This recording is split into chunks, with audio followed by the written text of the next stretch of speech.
ka tumawag. Hello, Toti. Di ba nag-i-intern ka na? Oo. Nagpa-manicure, pedicure kasi ko, tapos tinanggal yung ingrown ko, nagkasugat. Ano ba yon? Dumugo at nagnana?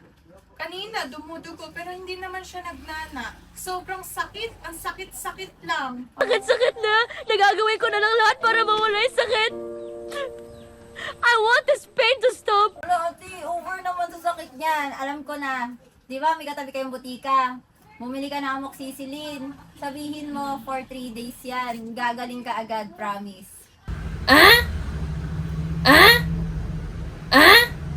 Talaga ba? Tanggal talaga yung infection dyan? Oo, ti. Parang magic yan. Bubudburan mo lang sa 3 times a day. For 3 days din.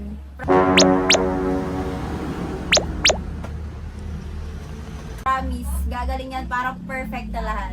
O sige, sige, salamat ha. Maasahan ka talaga. Sobrang Naman. sakit talaga eh. Sige, alam ko naman yun, ate. Sige. Ingat ka, Dan. Salamat. Joke lang po, ang amoxicillin ay iniinom kung ikaw ay may bacterial infection at kung nagpa-check up ka na sa doktor at iniinom to sa loob ng 7 days. Ito ang dapat na gawin mo.